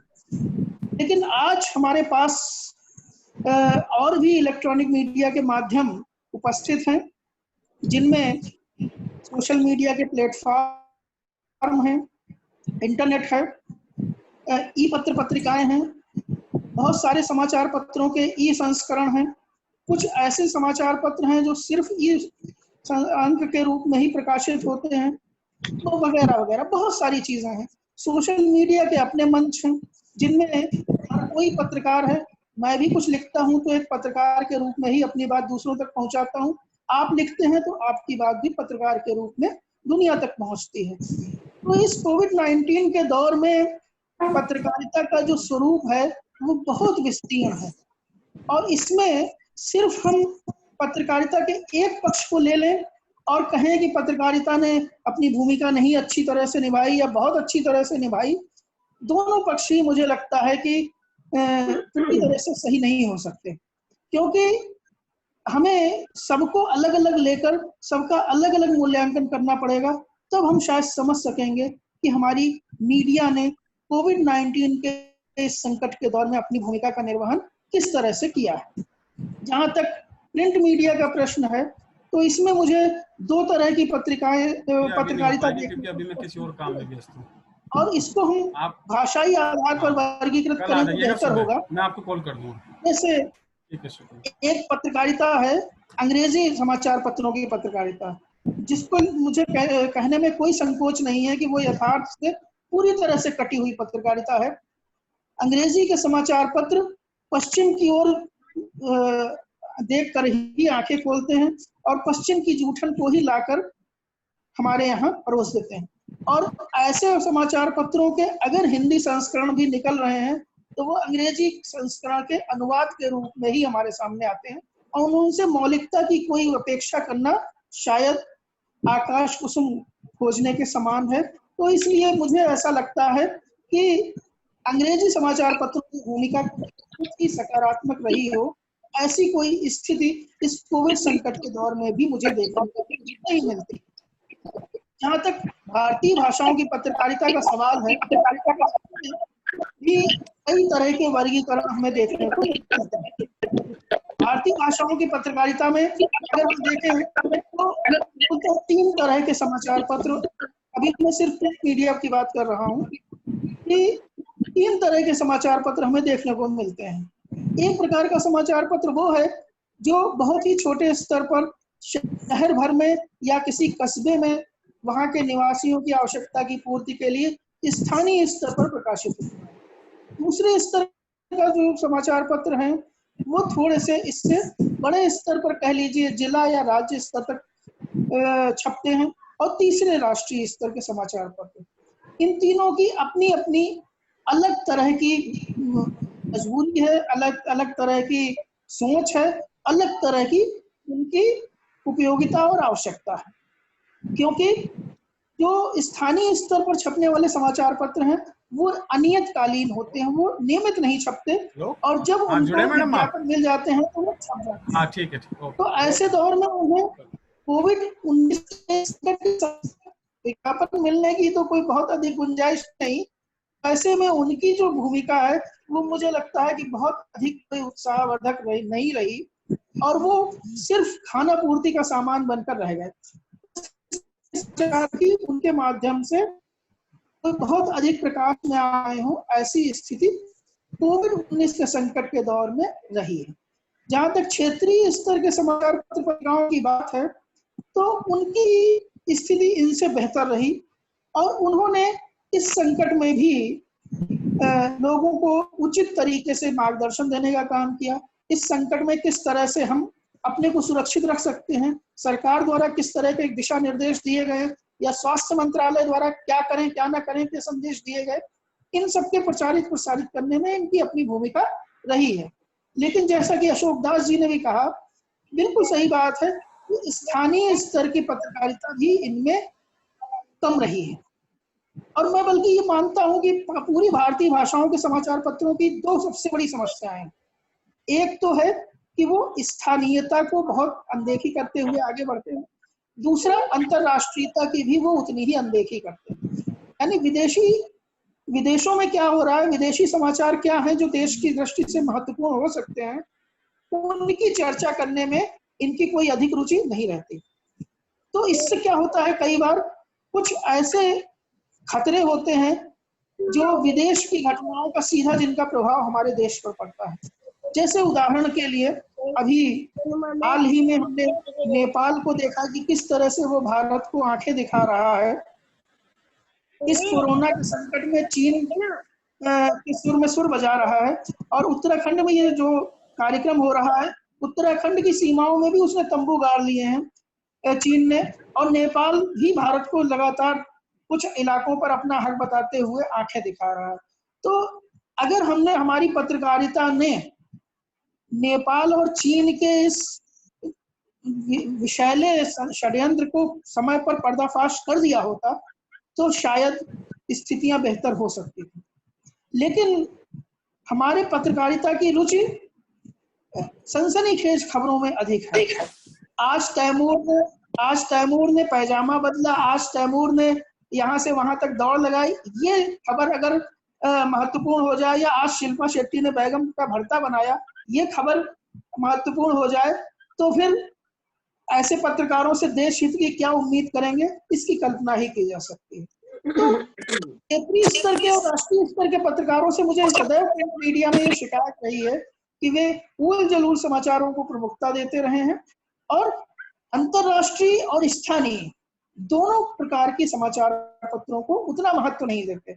और देश के भी जो समाचार हैं उनमें ऐसे समाचारों को समाचार पत्र में स्थान देते हैं जिनका कि देश हित से कोई वास्ता नहीं होता, केवल वो सनसनीखेज खबर के रूप में हमारे सामने आता है। अगर किसी राजनेता ने ऊट पटांग बयान दे दिया है तो उस पर लगातार बात करने या लोगों के बयान लेने, उससे देश का क्या हित होता है ये वो ही समझते हैं। यही हाल हमारा देश इलेक्ट्रॉनिक मीडिया का भी। इलेक्ट्रॉनिक मीडिया में 24 घंटे का कहने को इलेक्ट्रॉनिक मीडिया है, लेकिन विदेश के समाचार 10 मिनट के लिए भी हमें देखने को उसमें नहीं मिलते। इसी तरह से छोटे स्तर की ग्राउंड रिपोर्टिंग कह लीजिए, या पहले डॉक्यूमेंट्री बहुत बनती थी। जब दूरदर्शन का दौर था तो हमने बहुत सारी डॉक्यूमेंट्रीज देखी, और उन वृत्त चित्र जिनको कहते थे, उन वृत्त चित्रों के माध्यम से स्थानीय स्तर की समस्याओं को देश के स्तर तक लाया जाता था। तो वो समस्याएं आज सिरे से नदारद हैं। आज देखिए गर्मी का समय है, कुओं पर अवैध अतिक्रमण इतने हो गए हैं कि गांवों से कुओं का नामो निशान मिट गया है। और इस गर्मी में, पेयजल संकट में, कोरोना के इस संकट में किसी को भी इसकी परवाह नहीं है कि किस तरह से जो है पेयजल का संकट हमारे सामने आने वाला है। इसी तरह से टिड्डियों के हमले की बात है। टिड्डियां जब तक पाकिस्तान में थी हमारे लिए खबर थी, जैसे ही ये भारत में आई वैसे ही हमारे लिए खबर नहीं है। आज किसी भी समाचार चैनल ने ये नहीं बताया कि टिड्डियों का दल पाकिस्तान से होकर आगरा और झांसी से होते हुए मध्य प्रदेश के जंगलों में प्रवेश कर गया है, और वो कई एकड़ की फसल है खत्म कर गया है, और लगातार आगे महाराष्ट्र की ओर बढ़ता जा रहा है। तो कोरोना के संकट में अगर पत्रकारिता इस तरह की समस्याओं को भी प्रमुखता से प्रकाशित करे, बताए, तो शायद देश का भला होगा और उससे निपटने के उपाय किए जा सकते हैं। तो मुझे लगता है कि कोरोना संकट के दौर में सकारात्मक पत्रकारिता सिर्फ इलेक्ट्रॉनिक मीडिया और प्रिंट मीडिया की इतनी रही है कि उसने सरकार द्वारा लॉकडाउन के संबंध में किए गए आदेशों, दिशा निर्देशों और स्वास्थ्य मंत्रालय की जो भी एडवाइजरी थी उसको जरूर प्रचारित करने का काम किया है। उसका लाभ भी हुआ है। ऐसा नहीं है कि पूरी तरह से इस दौर में पत्रकारिता नकारात्मक ही रही है। इसका लाभ क्या हुआ? इसका लाभ ये हुआ है कि लॉकडाउन हमारा कमोबेश सफल रहा है। एक दो छोटे उदाहरण छोड़ दें अगर हम, तो हमारी भारतीय जनता, लगभग 135 करोड़ की जनता ने लॉकडाउन के महत्व को समझा और इस कोविड-19 के संकट में सरकार के निर्देशों का पालन किया, घर में रहे, सामाजिक दूरी का ध्यान रखा, मास्क लगाया, सफाई का ध्यान रखा और सैनिटाइजेशन का ध्यान रखा। तो ये पत्रकारिता की एक कोविड संकट के दौर में उपलब्धि हो सकती है, लेकिन मुझे लगता है कि सिर्फ इतने से ही काम बनने वाला नहीं है। कोविड-19 के दौर में आवश्यकता इस बात की नहीं थी कि वो मजदूरों के संकट के लिए मजदूरों के मुंह पर लगाकर माइक उनसे पूछते कि आपको क्या दिक्कत है। आवश्यकता इस बात की थी कि अगर मजदूर परेशान है, चाहे वो दिल्ली में परेशान हो रहे हो, चाहे मुंबई में, चाहे किसी भी शहर में, तो आवश्यकता इस बात की थी कि फोटो खिंचाने का या इंटरव्यू लेने का मोह छोड़कर उनकी उचित तरीके से सहायता करने का प्रयास किया जाता। अगर ऐसा होता तो शायद इस संकट के दौर में उनकी सही और सच्ची सहायता की जा सकती है। लेकिन समस्या यहाँ पर यह है कि इलेक्ट्रॉनिक मीडिया को ऐसे समाचार चलाना है जिनसे उनका भला हो। उनके लिए समस्या कहाँ है? समस्या ये है कि ओवैसी ने कोई बयान दे दिया। समस्या उनके लिए ये है कि किसी भी विरोधी नेता ने कोई बयान दे दिया या किसी भी तरह की कोई सरकार के गिरने की या सरकार पर खतरा आने की किसी राज्य की स्थिति है तो उस पर चर्चा वो घंटों करने के लिए तैयार है। लेकिन कोरोना के संकट में क्या करें क्या ना करें, इस पर बात करना या इन मजदूरों की किस तरह से सहायता की जाए इस पर बात की जाए, या जो कोरोना के मजदूर हैं या कोरोना के योद्धा हैं जैसे डॉक्टर, पुलिस, इनके साथ जो समस्याएं आ रही हैं इनके उन्मूलन के लिए, इनके निराकरण के लिए क्या किया जा सकता है, इन पर बात करें।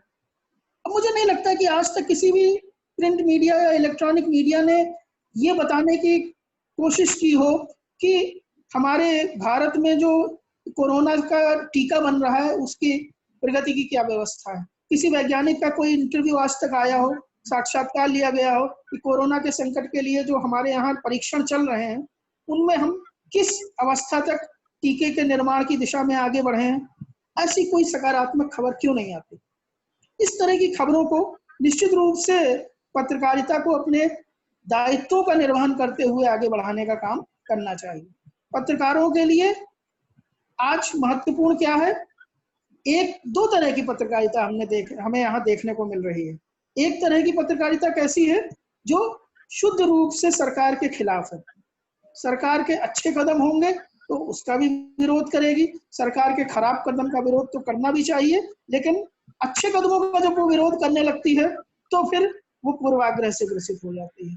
इसी तरह से इसका दूसरा पक्ष है कि सरकार के हर कदम का समर्थन करने वाली पत्रकारिता, जिसमें सरकार की खूबियों को बताने में कोई बुराई नहीं है, लेकिन अगर कमियां हैं तो उनकी बात भी तो करना आवश्यक है। लेकिन इस पूंजीवादी दौर का संकट यह है कि एक पत्रकार को स्वयं ये पता नहीं होता कि हमने जो समाचार निष्पक्ष होकर के दिया है, छापा है या समाचार चैनल पर चलाया है, उसके बाद हमारी नौकरी कल रहने वाली है या नहीं। ये बहुत बड़ा संकट है।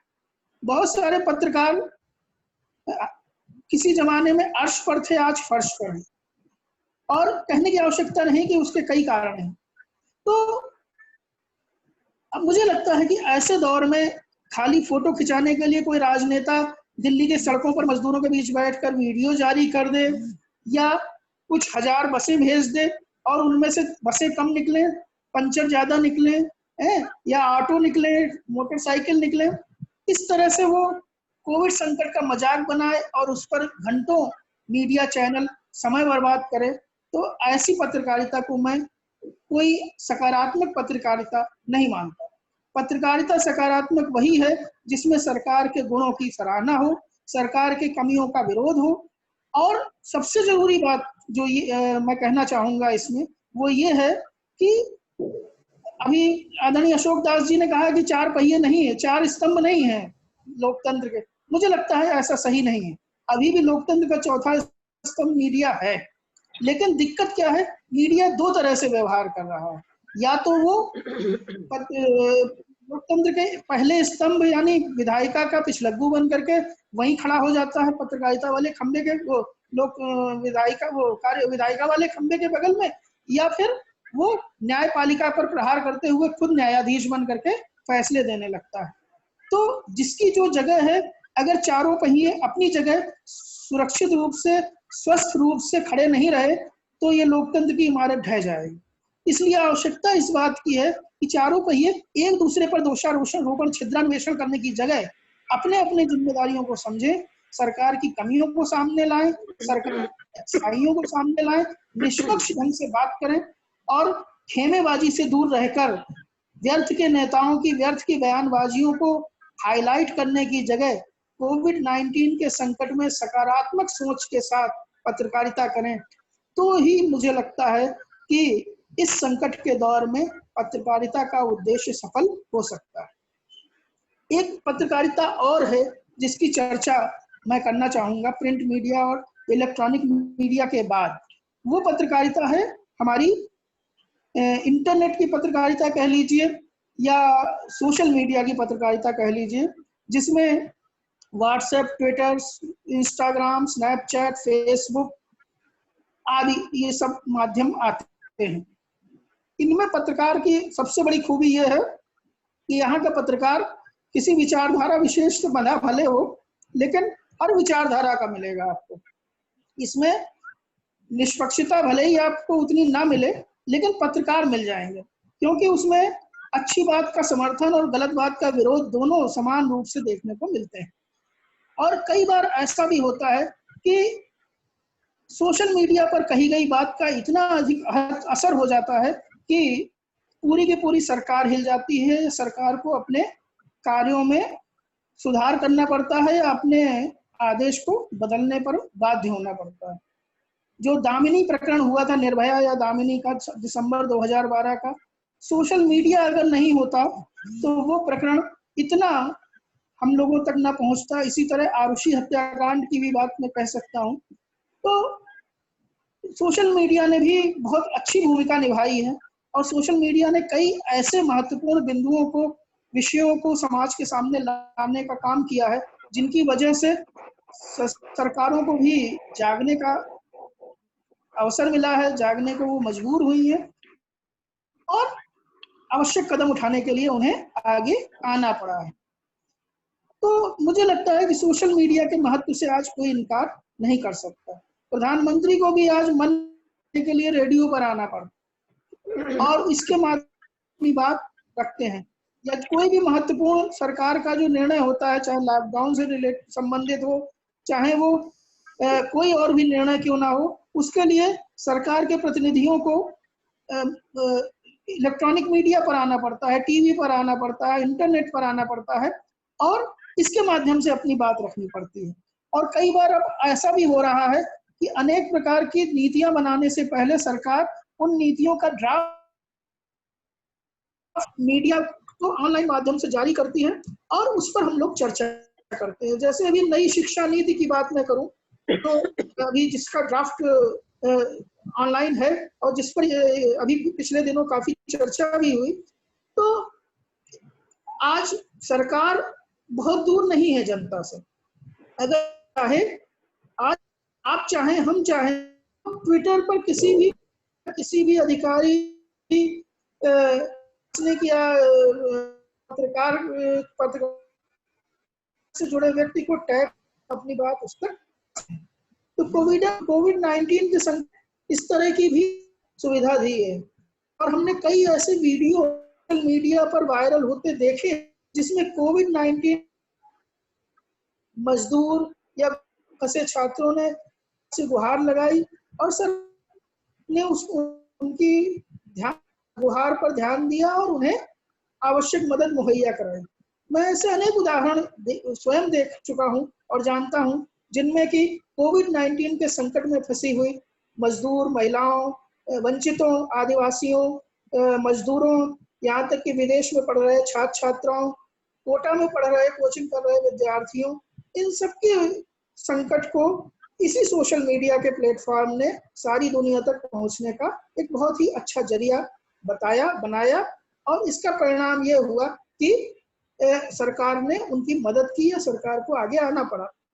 एक बहुत महत्वपूर्ण और रोचक इसके साथ मैं और उदाहरण देना चाहूंगा ज्योति कुमारी का, जिसने अपने बीमार पिता को साइकिल पर बैठाकर 1200 किलोमीटर दूर वो अपने घर तक ले आई थी, जिसको कि फिर साइकिलिंग फेडरेशन ऑफ इंडिया ने भी अपने ट्रायल के लिए बुलाया है। तो कोविड-19 के संकट में देखिए किस तरह से सोशल मीडिया ने अपनी भूमिका का निर्वाह किया है। लेकिन यहाँ कोई पत्रकार ऐसा नहीं है जिसका कि कोई नाम हो। यहाँ पर जनता पत्रकार है, यहाँ हम पत्रकार हैं, यहाँ आप पत्रकार हैं, यहाँ सामान्य मनुष्य पत्रकार हैं। तो इसका परिणाम यह है कि उसकी बात सीधे सरकार तक पहुंच रही है, सीधे सरकार के प्रतिनिधियों तक पहुंच रही है, और इस कोविड-19 के संकट में जिनको जैसी आवश्यकता मदद की होती है वो प्राप्त हो रही है। तो ये पत्रकारिता का जो नया एक आयाम है, उसका ये बदलते आयाम का एक सकारात्मक जो पहलू है, इसकी चर्चा मैंने आपसे की। अब कोविड-19 तो रहेगा या चला जाएगा, ये भविष्य के गर्भ में है। हालांकि कोई भी चुनौती मनुष्यता से बड़ी नहीं होती, और मनुष्य ने हमेशा हर चुनौती को जीत कर दिखाया है और उसे परास्त करके अपनी श्रेष्ठता का शंखनाद किया है।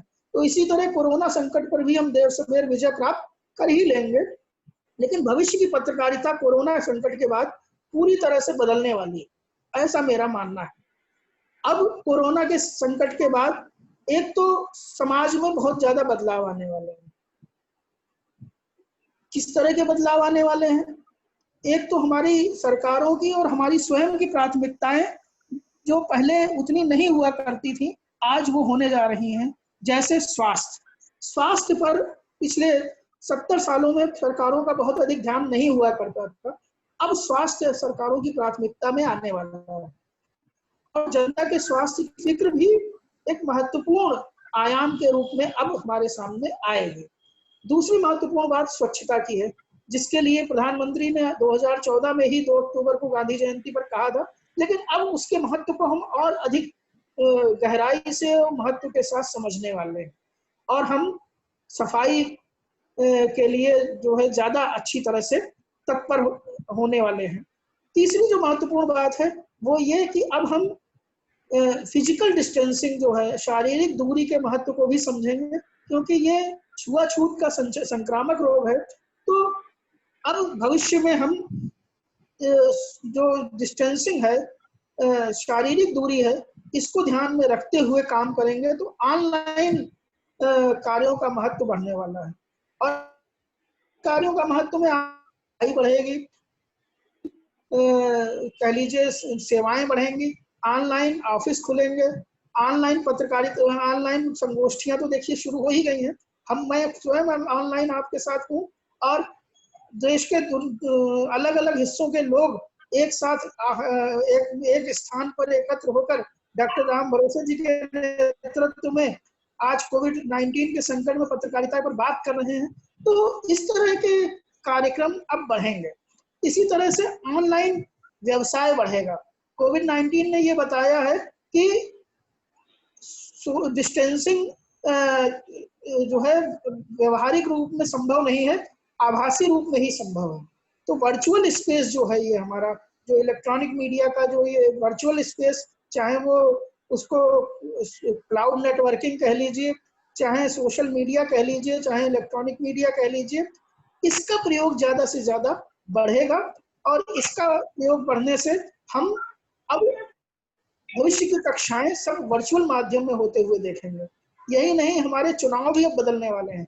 भारी भरकम जो रैलियां होती थी, 5 लाख की भीड़, 10 लाख की भीड़, वो सब कोविड-19 के बाद बदल जाएंगी, और अब भीड़ सारी ऑनलाइन हुआ करेगी। जैसे यहाँ पर सब मेरे ख्याल से 100 से अधिक प्रतिभागी बैठे हुए हैं और सब एक दूसरे से दूर हैं, तो इसी तरह से सोशल डिस्टेंसिंग के साथ रैलियां होंगी, और पत्रकारिता भी इसी तरह से सोशल डिस्टेंसिंग के साथ ऑनलाइन कवर करने में ज्यादा विश्वास करेगी। हालांकि यथार्थ से दूर रहने का खतरा पत्रकारिता को है। जब पत्रकारिता ऑन ग्राउंड रिपोर्टिंग नहीं करेगी और ऑफिस में बैठकर ही पत्रकार बात कर लेंगे या रिपोर्ट प्रस्तुत कर देंगे, तो उसकी विश्वसनीयता पे अपने अलग खतरे हो सकते हैं। लेकिन फिर भी इस तरह के माध्यम अब बढ़ेंगे, और कोविड-19 कई तरह के अवसर लेकर भी आया है। हमारी पत्रकारिता को आत्मान्वेषण का अवसर भी कोविड-19 ने दिया। कोविड-19 के दौर में पत्रकारिता ने ये सीखा कि हर समय सिर्फ सनसनीखेज खबरें चलाने की अपेक्षा कुछ सकारात्मक बात करने की भी आवश्यकता है। अगर पत्रकारिता ने ज्योति कुमारी की कहानी को सामने लाने का काम न किया होता, तो ज्योति कुमारी को cycling federation of India trial के लिए ना बुलाता। इसी तरह के बहुत सारे उदाहरण हैं। जैसे सोनू सूद इस संकट की घड़ी में लोगों को, मजदूरों को अपने घरों पर भेजने के लिए जी जान से लगे हुए, सराहना हो रही है। तो इस तरह के लोग सामने आ रहे हैं, तो यह भी पत्रकारिता के एक सकारात्मक संदेश की उम्मीद है। तो अब हम यही आशा कर सकते हैं कि भविष्य की पत्रकारिता सकारात्मक होगी, सिर्फ छिद्रान्वेषण नहीं करेगी, व्यर्थ में सरकार की आलोचना नहीं करेगी, व्यर्थ में सरकार की प्रशंसा नहीं करेगी, और पूर्वाग्रहों से मुक्त रहकर संतुलित और निष्पक्ष तरीके से अपनी बात आम जनता तक लाएगी। वरना वो दिन दूर नहीं कि ये जो वर्तमान दौर की पत्रकार और पत्रकारिता है, ये बहुत तेजी से खत्म हो जाएंगी, और इनका स्थान जो पत्रकारिता लेगी वो हम लोग होंगे, हम पत्रकार होंगे, हम ही सरकार को अपनी बात पहुंचाएंगे और सरकार हमारी बात सीधे सुनेगी, और पत्रकार बीच में शायद नहीं होंगे। और भविष्य की पत्रकारिता मुझे लगता है जो होगी, उसमें ओटीटी प्लेटफॉर्म का बहुत महत्वपूर्ण स्थान होने वाला है। अब आप देख रहे होंगे कि बहुत तेजी से ये जो डीटीएच सुविधा है, जो केबल नेटवर्क या डीटीएच चैनल है जो टीवी पर हम लोग देखते रहे हैं, ये बहुत तेजी से अप्रासंगिक होते जा रहे हैं। इनका स्थान ओटीटी प्लेटफॉर्म के चैनल ले रहे हैं, जैसे अमेजन, जैसे हॉटस्टार, नेटफ्लिक्स, ये सारे जो इस तरह के जो प्लेटफॉर्म हैं, ये भविष्य के प्लेटफॉर्म होने वाले हैं। और अभी तो इन प्लेटफॉर्म पर पारंपरिक इलेक्ट्रॉनिक चैनल ही दिखाए जा रहे हैं। बहुत आश्चर्य की बहुत ही जल्द प्लेटफॉर्म पर अपने न्यूज के और उन न्यूज चैनल में सिटीजन जर्नलिस्ट के रूप में हम लोग अपनी बात ज्यादा अधिक मजबूती से कह पाएंगे, और शायद तब पत्रकारों को ये पता चलेगा कि बहुत देर हो चुकी है। तो इसलिए आवश्यकता इस बात की है कि कोविड-19 संकट के इस दौर में पत्रकार अपनी जिम्मेदारियों को समझें, देश के प्रति एक निष्ठ रहें, संतुलित और निष्पक्ष पत्रकारिता करें, और पत्रकारिता के मूल उद्देश्य पर ही केंद्रित रखकर अपनी बात कहें, जिससे कि जनता में उनकी विश्वसनीयता बढ़े और उनकी न्यूज, उनके समाचार, उनके संदेश को देश हित में जनता प्राप्त करके लाभान्वित हो। तभी इस तरह की बातें सफल हो सकती हैं। और निश्चित रूप से हमें पत्रकारिता में स्थानीयता, जैसा मैंने पहले भी कहा, यही प्रश्न भी आया है कि पत्रकारिता में स्थानीयता को महत्व देना ही होगा। स्थानीयता में कौन है? किसान है, मजदूर है, शोषित है, आदिवासी है, दलित हैं, वंचित हैं, पिछड़े हैं। तो इनको निश्चित रूप से अगर हम अपने समाचारों में स्थान नहीं देते हैं और सिर्फ 5 स्टार होटल के चाकचिक्य में बैठकर सिर्फ दिल्ली, मुंबई और मेट्रोपॉलिटन शहरों की खबरों में ही आत्ममुग्ध रहते हैं, तो ऐसी मीडिया बहुत जल्दी जो है विस्मृति के गर्भ में चली जाएगी, इसमें कोई संदेह नहीं है। आपने मुझे सुना और इस महत्वपूर्ण समय में एक महत्वपूर्ण विषय पर डॉक्टर राम भरोसे जी ने ऐसी संगोष्ठी रखी, उनका आभार व्यक्त करते हुए मैं अपनी यहीं पर समाप्त। बहुत बहुत धन्यवाद। बहुत बहुत धन्यवाद सर। और आपने जो पत्रकारिता का वास्तविक उद्देश्य है वो हमारे सामने रखा, और सबसे बड़ी बात जो आपने कही कि जो हमारे 4 स्तंभ है, इन चारों स्तंभों को अपना अपना काम करने देना चाहिए। जबकि हो ये रहा है कि जो पत्रकारिता है, जो चौथा स्तंभ जो उन तीनों स्तंभों को सहारा देने का काम कर रहा है, वो दूसरे खंभों को डिस्टर्ब कर रहा है। ये मुझे ऐसा लगा सर की बात से, और ये सही भी है। दूसरी बात सर ने ये कही कि वर्चुअल जो जर्नलिज्म अब आने वाला है, उसके लिए हम सबको तैयार रहना चाहिए।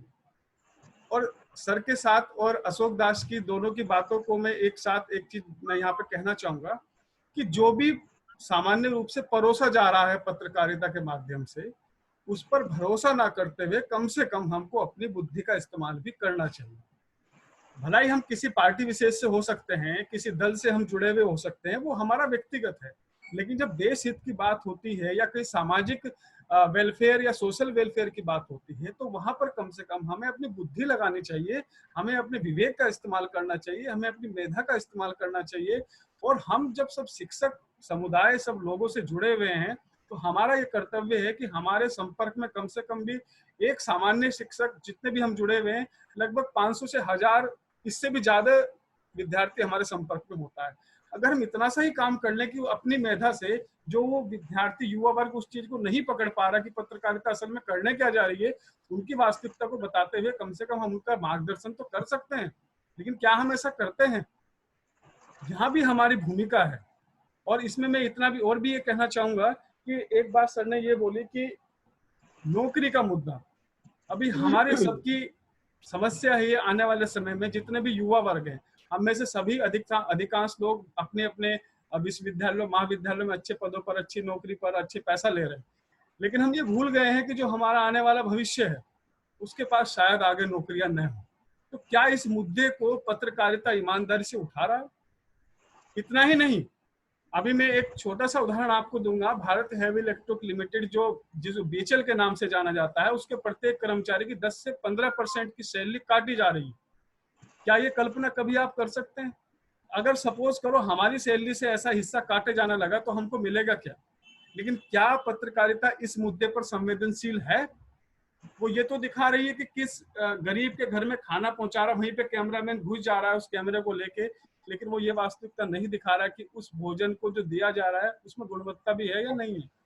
तो बहुत सारी चीजें अभी सर ने यहाँ पर उठाई और हमें अपने स्तर से भी वो तैयारियां करनी है। अब हम जाते हैं दक्षिण भारत की तरफ। हालांकि पुनीत सर ने संपूर्ण भारत को ही नहीं बल्कि विश्व की जो पत्रकारिता है उस पर भी अपना छूने का प्रयास किया है। लेकिन अब मैं एक ऐसी वक्ता को बुला रहा हूं जो पिछले कई वर्षों से, लगभग 30-35 साल का पुनीत सर उनका अनुभव है, और शायद आप जानते भी होंगे, सुमा अजीत कुमार जी हैं। और ये त्रिवेंद्रम एक स्थान है केरल में, राजधानी है, उस पर जो है राजकीय महिला महाविद्यालय में एसोसिएट प्रोफेसर हैं सुमा मैम। ये आपको एक प्रस्तुतिकरण के माध्यम से बताएंगे कि कोविड-19 में जो केरल में, क्योंकि सबसे पहला केस केरल में आया था, आप सभी को ये पता होगा, और उस दौरान सबसे पहले क्योर करने की कोशिश भी केरल से ही हुई। आप मेरी बात से सब सहमत होंगे। ये मैं मीडिया की बात नहीं कह रहा, क्योंकि जो मेरे मित्रों से, वहां पर हमारे कई मित्र हैं रिफ्रेशर के दौरान जिनसे हमारी भेंट हुई थी, उन्होंने हमें बताई ये चीजें। अब विस्तार पूर्वक सुमा मैडम आप सबसे सामने बात रखेंगी। तो आदरणीय सुमा मैम, मैं आपको पुनः फिर अभिनंदन करता हूं अपने विभाग की ओर से, अपने महाविद्यालय परिवार की ओर से। और आप आइए। और उससे पहले यहाँ पर मंजू कोग्याल मैडम हैं, राजेश जी हैं, काफी मेरे ऐसे मित्र हैं जो यहाँ पर आए हैं, मैं उनका भी हार्दिक आभार करता हूँ। और यहाँ पे मंजू गौतम मैम हैं, और पूनम जी हैं, यहाँ पे अनिल जी हैं, वंदना सेमवाल जी हैं। ये सब हमेशा हमारा संबल देते हैं। तो ये इन्होंने भी अपना कीमती समय दिया, तो ये भी मेरे लिए एक बड़ी बात है। ये मनी बंजारे जी हैं, तेजस जी का तो नाम मैं ले ही चुका हूँ, संध्या प्रजापति जी, और भी असंख्य इसमें लोग ऐसे जुड़े हुए। तो मैं सुमा मैडम को आमंत्रित करता हूँ कि मैम आप आइए और अपने उस महत्वपूर्ण व्याख्यान से हम सबको लाभान्वित कीजिए, और पत्रकारिता का असल में रूप केरल में क्या है वो हमें थोड़ा बताने का प्रयास करें। सुमा मैडम, आपका स्वागत है। नमस्कार राम भरोसे जी, मेरी आवाज आप तक पहुंच सकती है ना? जी मैडम, आ रही है आवाज। ठीक है।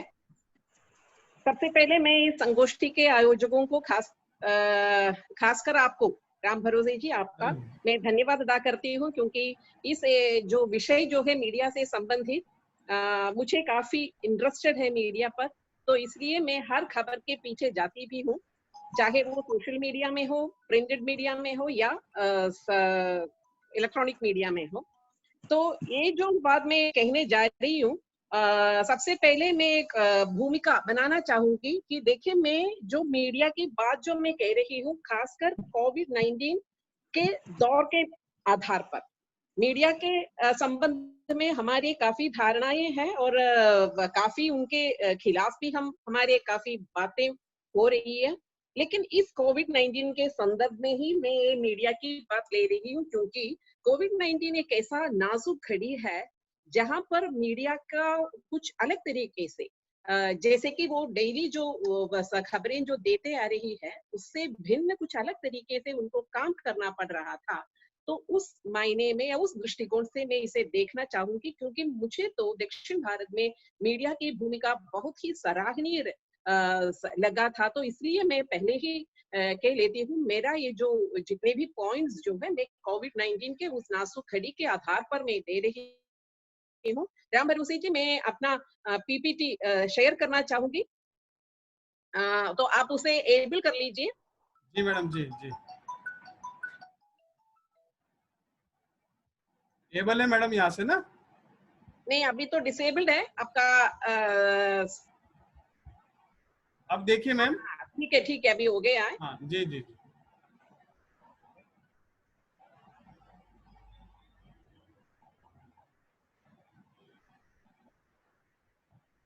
दिखाई दे रहा है आपका? जी मैडम दिख रहा है। अभी मेरा स्क्रीन दिखाई दे रहा है ना? हाँ, और साथियों को दिख रहा है तो एक दो लोग बोल दे। मेरा स्क्रीन दिखाई दे रहा है सभी? दिख रहा है मैम, दिख रहा है। ठीक है।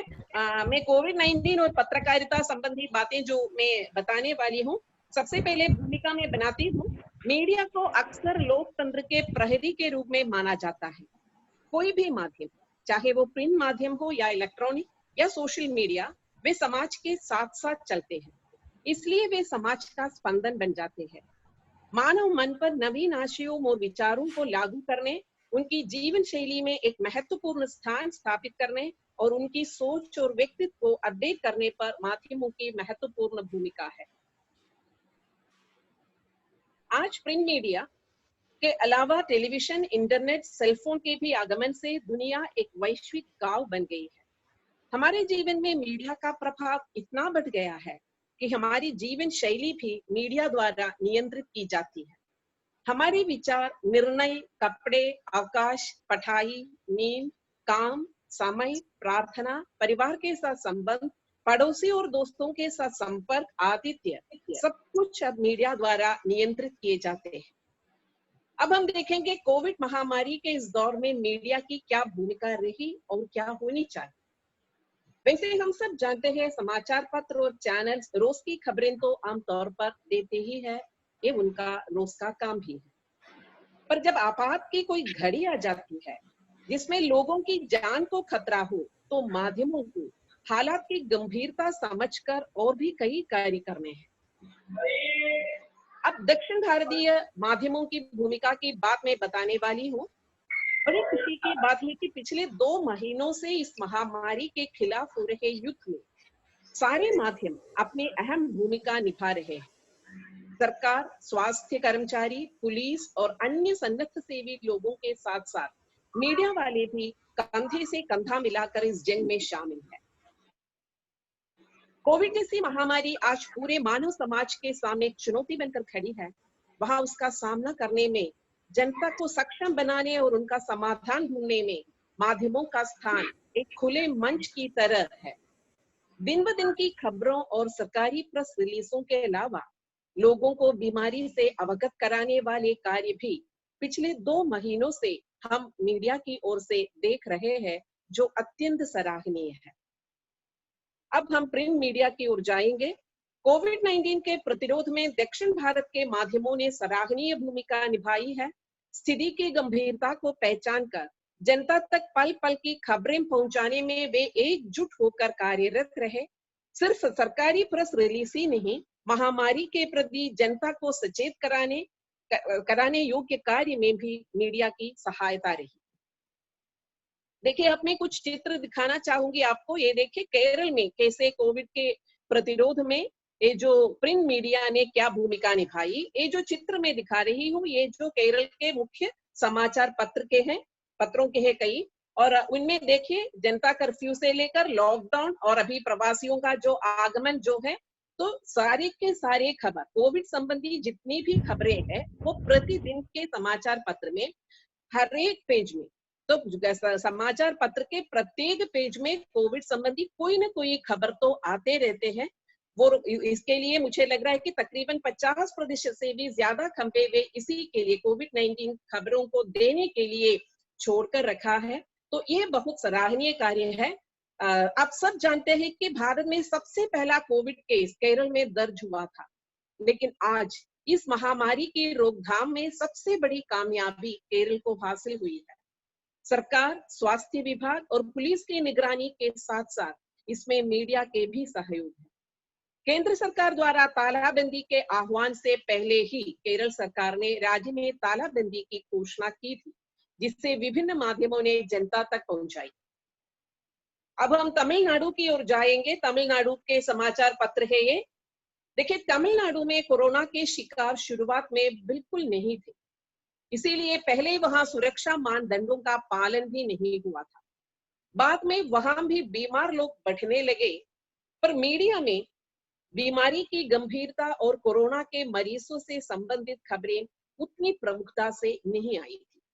वहां के माध्यमों की ओर से बहुत बड़ी कमी रह गई थी, लेकिन हाल ही में वे भी स्थिति की गंभीरता से अवगत हो गए हैं और बराबर लोगों को सचेत कराने योग्य समाचार देते रहते हैं, जो बहुत ही सकारात्मक बात है। अब हम कर्नाटका की ओर जाएंगे। कर्नाटक के समाचार पत्र की खबरें हैं कोविड संबंधी।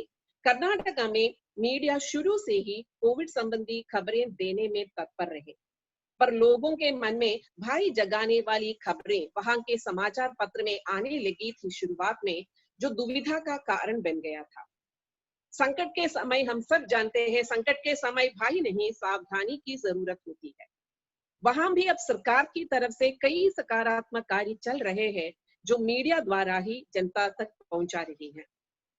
अब आंध्र प्रदेश की देखो। आंध्र प्रदेश के भी सभी प्रमुख समाचार पत्रों में शुरुआत से ही कोविड-19 संबंधी खबरें आती रही। आंध्र प्रदेश में मीडिया शुरू से जागरूक रही है।